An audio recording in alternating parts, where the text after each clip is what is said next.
నమస్కారం. City news కి స్వాగతం. ఈనాటి వార్తా విశేషాలు. రెండచింతల గ్రామంలోని కానుకమాత 176వ తిరునాళ మహోత్సవం సందర్భంగా గ్రామంలోని రైతు కమిటీ ఆధ్వర్యంలో ఒంగోలు జాతి గిత్తల బండ్లలాగుడు పోటీలను ముందుగా కానుకమాత చర్చ్ ఫాదర్ వైల్ మర్రెడ్డి మరియు Saint Joseph high school Sagarmatha junior కళాశాల ఫాదర్ దేవుణ్ణి ప్రార్థించి ఈ కార్యక్రమానికి ఎటువంటి ఆటంకం కలగకుండా ఆ దేవుడి సహాయ సహకారాన్ని అందించాలని ప్రార్థించారు. అనంతరం ఈ కార్యక్రమానికి ముఖ్య అతిథిగా మాచర్ల శాసనసభ్యులు జూలకంటి బ్రహ్మానందరెడ్డి మరియు Nagarjuna Sagar right canal chairman Kantharao పాల్గొని శాసనసభ్యులు జూలకంటి బ్రహ్మానందరెడ్డి మాట్లాడుతూ సంస్కృతి సాంప్రదాయాలకు నిలయం తెలుగు రాష్ట్రాలని ప్రాచీన కాలంలో పశువులు కూడా మానవులుగా అనుబంధం కలిగి ఉండేయని పశువులను కూడా తమ కుటుంబ సభ్యుల్లాగా భావించేవారని తెలిపారు.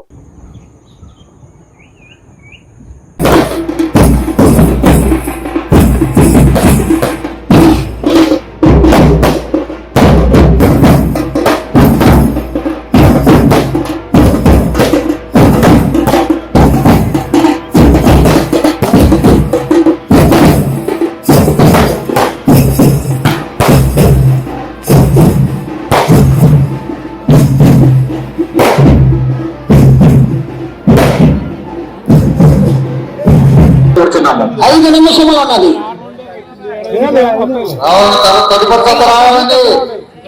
అలాగే జక్కా కృష్ణ గారిని కూడా పూజా కార్యక్రమంలో పాల్గొనవలసిందిగా కోరుచున్నాము. తదుపరి జతకి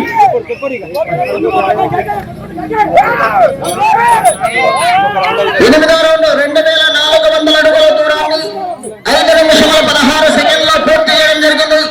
మొదటి స్థానంలో కొనసాగుతున్న జత కన్నా 14 సెకండ్ల ముందంజలో ఉన్నారు.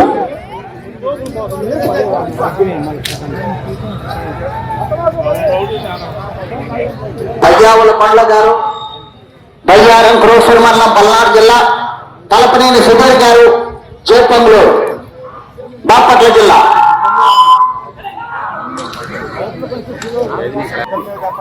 పంటెంచి విభాగంలో మొదటి బహుమతి 40,000 రూపాయల మొత్తాన్ని కీర్తిశేషుల మంత్రాల రామరెడ్డి గారు సరోజిని గారుల జ్ఞాపకార్థం వారి కుమారుడు శివప్రసాద్ రెడ్డి గారు బహుకరిస్తున్నారు. ఈ బహుమతిని బహుకరించడం జరుగుతుంది. క్లాస్ పెట్టాలి గట్టిగా, రైతులు సత్కరించి ఆ బహుమతిని బహుకరిస్తారు. ఈ రెండవ బహుమతిని కైవసం చేసుకున్న వారు కాసుల ఆంజనేయులు గారు బండారుపల్లి, తాడికొండ మండలం, గుంటూరు జిల్లా.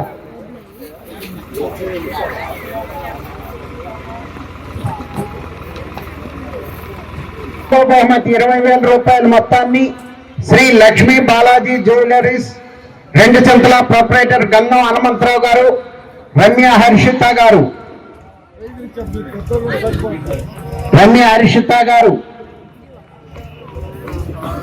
4వ బహుమతిని కైవసం చేసుకున్న వారు జైతి డాక్టర్ కాకాని వెంకట సురేంద్ర గారు ఎండి జనరల్ వినుకొండ వారు 4వ బహుమతిని కైవసం చేసుకున్నారు. వారు ఆ బహుమతిని స్వీకరిస్తున్నారు. వారి తరఫున 5వ బహుమతి 16,000 రూపాయల మొత్తాన్ని Indofil crop sciences private limited distributor ఇతర కప్పేశాయి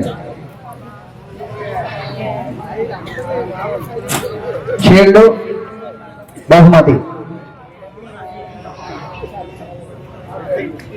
ఓకే, అటు చూడండి, లైవ్ చూడండి.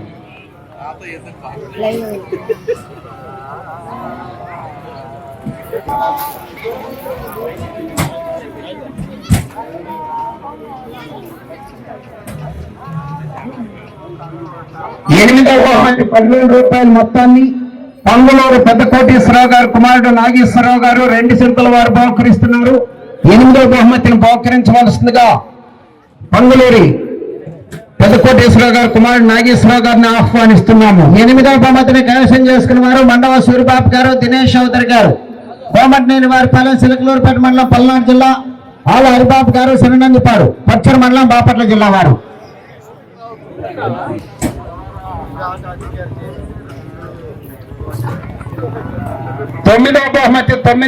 మాచర్ల మాజీ ఎమ్మెల్యే పల్నాడు జిల్లా వైసీపీ అధ్యక్షులు పిన్నెల్లి రామకృష్ణారెడ్డి, ఆయన సోదరుడు పిన్నెల్లి వెంకటరామరెడ్డిల అక్రమ అరెస్టుకు నిరసనగా సోమవారం సాయంత్రం వైఎస్ఆర్ కాంగ్రెస్ పార్టీ ఆధ్వర్యంలో స్థానిక వైఎస్ఆర్ విగ్రహం వద్ద కొవ్వొత్తులతో నిరసన కార్యక్రమం జరిగింది. ఈ కార్యక్రమంలో పాల్గొన్న వైసీపీ నాయకులు we want justice Jaganmohan Reddy నాయకత్వం వర్ధిల్లాలి, we stand with Pinnelli brothers, ఖండించాలి పిన్నెల్లి సోదరుల అక్రమ అరెస్ట్, డౌన్ డౌన్ కుటుంబ ప్రభుత్వం అంటూ నినాదాలు చేశారు. ఈ కార్యక్రమంలో రాష్ట్ర రైతు విభాగం అదనపు కార్యదర్శి కొమ్మిరెడ్డి, నల్ల గురువారెడ్డి, పల్నాడు ఎస్ఎస్ఎల్ అధ్యక్షులు కొమ్ము చంద్రశేఖర్, పట్టణ అధ్యక్షులు అల్లయ్య తదితర వైసీపీ నాయకులు పాల్గొన్నారు.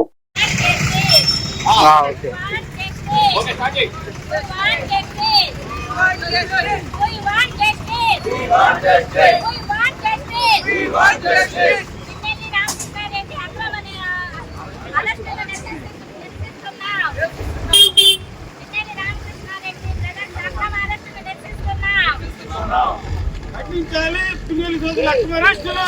ఖండించాలి పిల్లలు సోదరుల అక్రమ అరెస్టులు. డౌన్ డౌన్ చంద్రబాబు ప్రభుత్వం. డౌన్ డౌన్ కూటమి ప్రభుత్వం. ఖండించాలి పిల్లలు సోదరుల అక్రమ అరెస్టులు. ఖండించాలి రెడ్ బుక్ రాజ్యాంగం. ఖండించాలి రెడ్ బుక్ రాజ్యాంగం. అమలుపరచాలి అంబేద్కర్ రాజ్యాంగాన్ని. అమలుపరచాలి. ప్రతి విద్యార్థి నైతిక విలువలు అలవర్చుకుని దేశభక్తితో ముందుకు నడవాలని ప్రభుత్వ చీఫ్ విప్ సీనియర్ శాసనసభ్యులు జీవి ఆంజనేయులు కోరారు. శివశక్తి లీలా అండ్ అంజన్ ఫౌండేషన్ ఆధ్వర్యంలో స్థానిక ప్రభుత్వ ఉన్నత పాఠశాల ఆవరణలో మంగళవారం జరిగిన రైజ్ ఇండియా విజన్ 2027 కార్యక్రమానికి చీఫ్ విప్ జీవి ముఖ్య అతిథిగా హాజరయ్యారు. ఈ సందర్భంగా విద్యార్థులను ఉద్దేశించి ఆయన మాట్లాడుతూ దేశం కోసం పోరాడిన అల్లూరి సీతారామరాజు, ప్రకాశం పంతులు లాంటి మహనీయులను ఆదర్శంగా తీసుకుని విద్యార్థులు దేశభక్తితో విద్యలో రాణిస్తూ ఉన్నత శిఖరాలను అధిరోహించి వికసిత్ భారత్ స్వర్ణాంధ్ర విజన్ 2047 దేశాభివృద్ధిలో భాగస్వామ్యం కావాలని సూచించారు. గతంలో lead India programme Shivashakti foundation ద్వారా అన్ని స్కూల్లో పెట్టడం జరిగింది.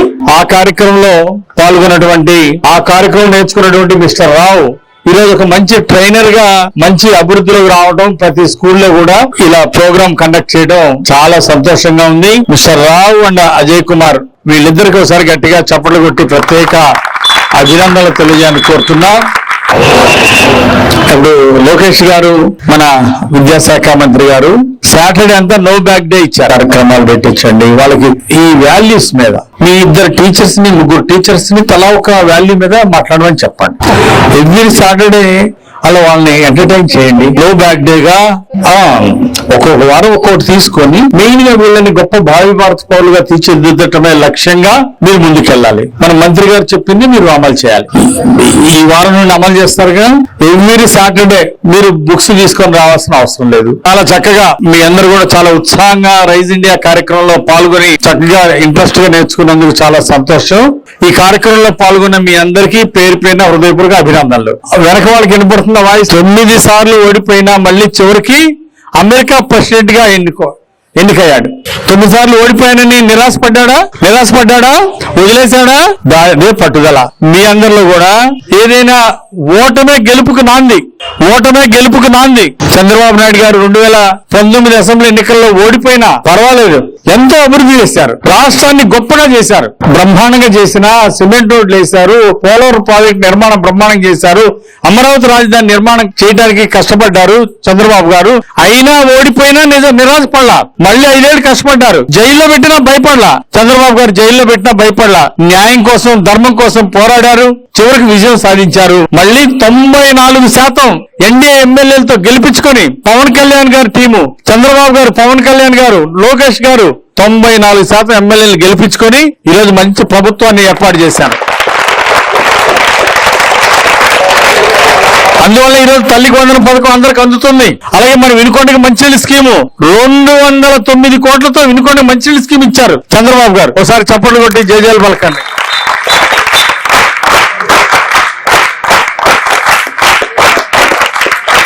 మాజీ ఎమ్మెల్యే బెల్ల బ్రహ్మనాయుడు పసుపూసి మారడుకాయ చేసినట్లు అవాస్తవాలను ప్రచారం చేస్తున్నారని, ఇప్పటికైనా ఆయన పద్ధతి మార్చుకుని బాధ్యతగా మెలగాలని GDCC bank chairman Makkina Mallikarjuna హితవు పలికారు.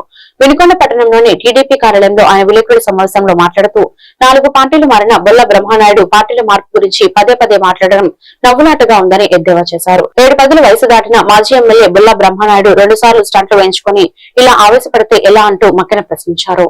రిపబ్లిక్ డే సందర్భంగా ఈ రాష్ట్రంలో ఉన్నటువంటి అన్ని పక్షాల వారు కూడా ఆ కార్యక్రమాన్ని ఘనంగా నిర్వహించుకోవడం జరిగింది. ఈ సందర్భంగా వినుకొండ మాజీ శాసనసభ్యులు బ్రహ్మనాయుడు గారు ఆ రిపబ్లిక్ డే కార్యక్రమాన్ని నిర్వహిస్తూ వారి కార్యకర్తల దగ్గర కూడా కూర్చొని మాట్లాడటం జరుగుతూ ఉంది. ఆ సందర్భంగా వారు మాట్లాడింది వాళ్ళ పార్టీ గురించో లేదా ప్రభుత్వంలో ఉన్నటువంటి ఏదన్నా వైఫల్యాల గురించో మాట్లాడితే అర్థవంతంగా ఉండేది. అంతే తప్ప అసలు విషయాన్ని పక్కకు పంపించి ఎంతసేపు ఉన్న ఆత్మస్థుతి పరనింద అంటే అర్థం తెలుసు కదా. తన్ను బెదురుకోవటం, ఇతరులను నిందించడం, ఈ లించించే క్రమంలో నాతో సహా ప్రభుత్వ చీఫ్ జీవి ఆంజనేయులు గారిని, ఆఖరికి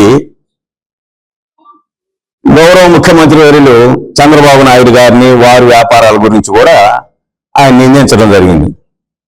ఈ సందర్భంగా నేను నియోజకవర్గ ప్రజలకు కానీ జిల్లా ప్రజలకు కానీ మనవి చేసేది ఏంటంటే, అయ్యా బ్రహ్మనాయుడు గారు, నీ వయసు 70 సంవత్సరాలు, నువ్వే చదువుతున్నావు, 2 సార్లు స్టంట్ వేయించుకున్నావు. మేము కూడా అదే చెప్పినాం, అయ్యా 2 సార్లు స్టంట్ వేయించుకున్నావు, నువ్వు ఆవేశపడగాకు, ఆవేశపడితే ఇబ్బంది పడతావని చెప్పినావు. దానికి ఆయన ద్వందార్థాలు తీస్తూ రకరకాలుగా మాట్లాడటం జరిగింది. ఏదో పరుగు పందెం అంటున్నాడు. సరే, పరుగు పందానికి మేము సిద్ధమే కానయ్యా, నీకంటే 10 సంవత్సరాలు చిన్నవాళ్ళం. కానీ 2 సార్లు స్టంట్ రైతులకి అందించాల్సిన ఎవరికి ఎరువులు అందించాం. రైతులు ఎక్కడా ఇబ్బంది పడటం లేదు, ఇది వాస్తవం. ఏదో ఇబ్బంది లేదు స్పష్టంగా చెప్పండి. తప్పనిసరిగా చీఫ్ విప్ గారితో మాట్లాడదాం, ఎంపీ గారితో మాట్లాడదాం, మంత్రి గారితో మాట్లాడి మళ్ళా ఎరువులు తెప్పించే కార్యక్రమాన్ని చేస్తాం. ఇది బాధ్యత గల ప్రభుత్వం, అడ్డగోలుగా మాట్లాడే ప్రభుత్వం కాదు. మేము అడ్డగోలుగా మాట్లాడడానికి లేము. ప్రజలు ఈ రోజున ఈ ప్రభుత్వాన్ని బ్రహ్మాండమైన మెజార్టీతో గెలిపించారు. జీవి ఆంజనేయులు 30,000 మెజార్టీతో గెలిపించారు. 3వ సారి ఎమ్మెల్యే అయ్యాడు. అతను పట్టుకొని పొద్దు గూకులేంది, ఏదో ఇసుక అంటావు, రంగు అంటావు, కల్తీ అంటావు. నువ్వు ఇసుక, కల్తీ, రంగు అయితే 3 సార్లు ఎమ్మెల్యే గట్ట గెలిపించారని ఈ ప్రజలకు తెలుసు కదా. ఎందుకు వ్యక్తిగత ఆరోపణ పొద్దుగూకులు చేసుకుంటా పోవడం? ఇక నుంచైనా నీ వయసుకు తగ్గట్టు వ్యవహరించండి, బాధ్యతగా వ్యవహరించండి, అంతే తప్ప ఇంకా నువ్వు ఏదన్నా వ్యక్తిగతంగా అది ఇది అంటే మాత్రం తప్పదు. నీకు తగ్గేవాళ్ళు ఎవరు ఉంటారండి ఇక్కడ? పరుగు పందెంలో తగ్గేవాళ్ళు లేరు. నువ్వు వస్తే రోడ్డు మీదకి వచ్చి చూసుకున్నారని తగ్గేవాళ్ళు లేరు. నీకంటే అవినీతిగా అహంకారంగా ఎవరు పరిపాలన చేయాలి? 10 మంది ఎమ్మెల్యేలు చేశాం. ఎవరికో నీ అంత దుర్మార్గంగా రైతులు చెప్పు తీసుకుని కొట్టబోయి. ఈ రోజు ఢిల్లీలో జరిగిన అఖిలపక్ష సమావేశం అనంతరం జరిగిన ప్రెస్ మీట్ లో TDP floor leader Narasaraopet MP Lavu Srikrishnadevarayalu మాట్లాడారు. బడ్జెట్ సమావేశాల్లో స్వేచ్ఛా వాణిజ్య ఒప్పందాలు, పిల్లలకు సోషల్ మీడియా నిషేధం, రాజకీయాల్లో శుద్ధి కోసం రాజ్యాంగ సవరణల బిల్లు, అమరావతికి చట్టబద్దత, సాగునీటి ప్రాజెక్టులు, నదుల అనుసంధానం, జల్ జీవన్ మిషన్ నిధులు, పొగాకు రైతుల సమస్యలపై పార్లమెంట్ లో చర్చించాలని తెలిపారు. And 5 issues related to the state of Andhra Pradesh. The first national issue which we want to take up first with regards to the free trade agreements that India as a country has made, and even today India is making a free trade agreement with the EU. I think discussion should happen on this, how far we have come, because there are a lot of churning that is happening in the global order, but still India maintaining its stable economy is able to come out with these free trade agreements, and we wanted the discussion to happen in the House on this issue. The second issue at the national level we wanted was with regards to the ban on social media for children below age of 16. Australia could do it, why not India do it? Because there are a lot of issues that are coming up and a lot of fake news that is being spread, and lot of wrong beliefs that are being spread into the minds of the children aged 16 to below 16 years. So we want the discussion to happen, what are the merits of it, because even today also the US have asked for all these social media platforms to come and depose between them on how they are programming these social medias in a way that are addictive in nature. So if countries like US could do it, countries like Australia could do it, why can't India do it? So we want a discussion to happen at a national level. Third issue that we want the discussion to happen is, of course, we have moved and the 130th amendment is being discussed with regards to if someone is in jail for 30 days or have a case above 5 years conviction, they should they step down as a minister or CM or PM. But there are a lot of political players that are there in the country at the state level, at the national level also, who has corruption cases against them, who has charges filed against them. Still they are continuing in this. So we want the discussion to happen in this, because Prime Minister Modi, when he came into government in 2014, that's what his focus was, and that he was able to achieve in the last 11 years. We have seen across the country, there's no at the higher level, there's no political case. There's no cases which are related to any sort of unbecoming of a minister at a corruption level. You never saw or heard in a Delhi level, but we want that to be particulated to the state and district level. For that, we need to have. ఈ నెల 29న పల్నాడు జిల్లా కేంద్రమైన నర్సరావుపేటలో జిల్లా Telugu Desam party కార్యవర్గ సభ్యుల ప్రమాణ స్వీకారోత్సవం అతిరథ మహారథుల నడుమ అట్టహాసంగా నిర్వహిస్తున్నట్లు జిల్లా పార్టీ అధ్యక్షులు షేక్ జానీ సైదా తెలిపారు. నర్సరావుపేట స్థానిక ఎస్ఎన్ కళాశాల ప్రాంగణంలో మధ్యాహ్నం 3 గంటలకు జరగనున్న ఈ ప్రమాణ స్వీకారోత్సవ కార్యక్రమానికి జిల్లా పరిధిలో ప్రజాప్రతినిధులు, టీడీపీ నాయకులు, కార్యకర్తలు, పార్టీ అనుబంధ విభాగాల నాయకులు, అభిమానులు, మిత్రులు, శ్రేయోభిలాషులు పెద్ద సంఖ్యలో తరలివచ్చి కార్యక్రమాన్ని విజయవంతం చేయాలని ఆయన కోరారు. ఈ సందర్భంగా ముందుగా మంత్రులు, ఎంపీలు, ఎమ్మెల్సీలు, ఎమ్మెల్యేలు, టీడీపీ శ్రేణులతో కలిసి ఆ రోజు మధ్యాహ్నం 2 గంటలకు స్థానిక ఎమ్మెల్యే చదలవాడ అరవింద్ బాబు క్యాంప్ కార్యాలయం నుంచి ఎస్ఎన్ కళాశాల ప్రాంగణం వరకు భారీ ర్యాలీ నిర్వహిస్తున్నట్లు వెల్లడించారు. ఈ ర్యాలీ అనంతరం భారీ వేదికపై జిల్లా తెలుగుదేశం పార్టీ కార్యవర్గ సభ్యులు ప్రమాణ స్వీకారం జరుగుతుందని వివరించారు. కావున ప్రతి ఒక్కరూ ఈ ప్రమాణ స్వీకారోత్సవంలో పాల్గొని సభ్యులను ఆశీర్వదించాలని ఆయన కోరారు. నమస్కారం. గౌరవ జాతీయ అధ్యక్షులు నారా చంద్రబాబు నాయుడు గారి ఆశీస్సులతో పల్నాడు జిల్లా తెలుగుదేశం పార్టీ అధ్యక్షుడిగా నేను, నాతో పాటు పల్నాడు జిల్లా కార్యవర్గం రేపు 29/1/2026 తేదీన సాయంత్రం 4 గంటలకు నర్సరావుపేట పట్టణంలో ఎస్ఎస్ఎన్ కాలేజీ ప్రాంగణంలో ప్రమాణ స్వీకారం చేయబోతున్నాం. ఈ కార్యక్రమానికి పల్నాడు జిల్లా వ్యాప్తంగా ఉన్న తెలుగుదేశం పార్టీ కుటుంబ సభ్యులు, అలాగే కూటమి నాయకులు, కార్యకర్తలు అత్యధిక సంఖ్యలో పాల్గొని ఈ కార్యక్రమాన్ని విజయవంతం చేయవలసిందిగా కోరుతున్నాం. జరగబోయే ర్యాలీ సాయంత్రం 3 గంటలకి స్థానిక శాసనసభ కార్యాలయం నుంచి స్టార్ట్ అయ్యి ఎస్ఎస్ఎన్ కాలేజీ వరకు సాగును.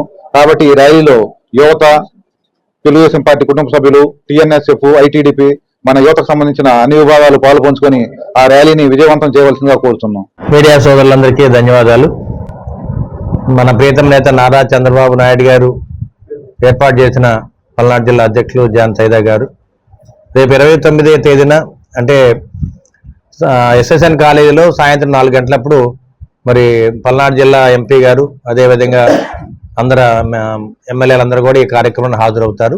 ఈ కార్యక్రమాన్ని విజయవంతం చేయడానికి మరి తెలుగుదేశం పార్టీ కార్యకర్తలు, నాయకులు, మహిళలు అందరూ కూడా ఈ కార్యక్రమాన్ని విజయవంతం చేయాలని చెప్పి కోరుతూ ఉన్నాము.